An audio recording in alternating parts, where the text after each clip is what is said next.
قرآن مجید کے اندر اللہ رب العزت نے ارشاد فرمایا وَإِنَّ لَكُمْ فِي الْأَنْعَامِ لَعِبْرَةً، کہ تمہارے لیے جانداروں کے اندر ایک بہت عبرت کا سامان ہے. نُسْقِيكُم مِّمَّا فِي بُطُونِهِ مِن بَيْنِ فَرْثٍ وَدَمٍ لَبَنًا خَالِصًا سَائِغًا لِلشَّارِبِينَ، کہ ہم کیا کرتے ہیں، دودھ کو پیدا کرتے ہیں کس کے درمیان سے؟ گوبر اور خون کے درمیان سے. ان سے دودھ پیدا ہوتا ہے جو بچوں کے کام بھی آتا ہے، یعنی ان حیوانوں کے بچوں کے اور انسانوں کے کام بھی آتا ہے. تو یہاں ایک اعتراض کیا گیا ہے کہ مادہ کے اندر تو اللہ رب العزت دودھ کو پیدا کرتا ہے، لیکن نر حیوان کے اندر دودھ پیدا کیوں نہیں ہوتا؟ حالانکہ وہ بھی اسی پروسیس سے گزرتے ہیں کہ خون بھی ہوتا ہے، گوبر بھی ہوتا ہے، جو کچھ مادہ کھاتی ہے وہی کچھ نر بھی کھاتے ہیں. تو مادہ کے اندر دودھ پیدا ہوتا ہے لیکن نر کے اندر دودھ کیوں نہیں پیدا ہوتا؟ تو اس کا جواب یہ ہے کہ اللہ رب العزت نے ہر چیز کی تخلیق اس حوالے سے کی ہے جو اس کے مناسب ہو اور اس کے جسم اور اس کی ذمہ داریوں کے لائق ہو.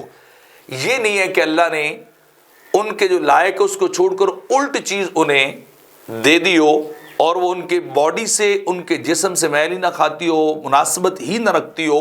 ایسا اللہ رب العزت نے نہیں کیا ہے. تو جو جس کی اللہ نے ذمہ داری تخلیقی طور پر بنائی ہے یا جو اس کے ذمہ کام لگا ہے تھرو نیچر، اسی کے مطابق اس کی ذمہ داریاں اور اس کی باڈی کو بنایا گیا ہے. نر کا مزاج جو ہے، یعنی طبی خواص جو ہوتے ہیں، اس کے فزیکلی جو چیزیں ہوتی ہیں، ایلیمنٹس ہوتے ہیں، وہ زیادہ تر اس کا مزاج خشک اور گرم ہوتا ہے. اور اس کے مقابلے میں جتنی بھی مادائیں ہیں ان کا مزاج کیا ہوتا ہے؟ وہ ڈاکٹر لکھتے ہیں کہ وہ سرد اور تر ہوتا ہے.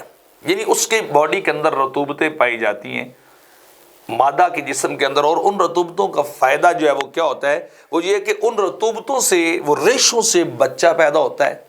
اور دوسری وجہ جو لکھی گئی ہے یہ کہ جب بچہ مادہ کے پیٹ میں بڑا ہوتا ہے تو ہوتا کیا ہے، وہ رطوبتیں جو ہے وہ بڑی سافٹ سی ہوتی ہیں، فلیکسیبل، وہ بڑھتی جاتی ہیں. عورت کا پیٹ بڑھ جاتا ہے، مادہ کا پیٹ جو ہے وہ بڑھ جاتا ہے. تو جتنی ریکوائرمنٹ ہوتی ہے اس کے مطابق وہ رطوبتیں جو ہیں وہ بڑھتی چلی جاتی ہیں. اور جب بچہ ڈیلیور ہو جاتا ہے تو وہ رطوبتیں اس کے جو ہے وہ چھاتی کی طرف، یعنی عورت میں، اور باقی مادائیں جو ہیں ان کے تھنوں کی طرف منتقل ہوتی ہے اور اس کی خوراک بن جاتی ہیں. تو چونکہ مادہ کا پیٹ مرکز بنتا ہے اولاد کا، اور اسی سے ہی خوراک اس نے حاصل کرنی ہوتی ہے کہ ماں کے پیٹ میں ہو تو وہ وہاں پیٹ میں خوراک کا انتظام اللہ نے کیا ہوتا ہے. اور جب ڈیلیور ہو جاتا ہے بچہ، کوئی بھی ہو، مادہ انسانی ہو یا غیر انسانی، تو پھر چونکہ اس نے اپنے بچے کو پالنا ہوتا ہے، اس کی خوراک کا انتظام ماں کی چھاتی یا تھنوں سے ہوتا ہے. تو پھر وہ ادھر وہ رطوبتیں، وہ چیزیں رکھ دی گئیں تاکہ وہ اس کی پرورش درست طریقے سے ہو سکے. تو لہٰذا چونکہ نر کا یہ کام ہی نہیں ہے، یہ اس کی ذمہ داری نہیں ہے، میل کی ذمہ داری نہیں ہے، تو جب اس کے لیے اس کے جسم میں یہ چیز اللہ نے رکھی اسی لیے نہیں ہے کہ اس کی یہ آگے چل کے اس کو ضرورت نہیں ہے، اس کی ذمہ داری نہیں. تو لہٰذا یہ اللہ نے خود جو ہے ہر چیز کو واضح جو ہے وہ کر دیا. جیسے اللہ نے قرآن میں کہا کہ ہم نے ایک تقدیر و اندازے کے ساتھ ہر چیز کو پیدا کیا ہے. ہم تخلیقی طور پر ہر چیز کو اس کی ہدایت دے دیتے ہیں طبی طور پر کہ اس نے کیا کرنا. یہ ایسے ہی ہے جیسے بکری کا بچہ جو ہے وہ پیدا ہو تو وہ چارے کی طرف ہی جاتا ہے، اور شیر کا بچہ پیدا ہو تو وہ گوشت کی طرف جاتا ہے. یہ ان کی تخلیق اور نیچر کا حصہ ہے. تو اس وجہ سے ماداؤں کے اندر تو دودھ پیدا ہوتا ہے، اگرچہ پروسیس ایک جیسے یہ کھانے پینے کا، اور جو نر ہیں ان کے اندر یہ چیز پیدا نہیں کی گئی.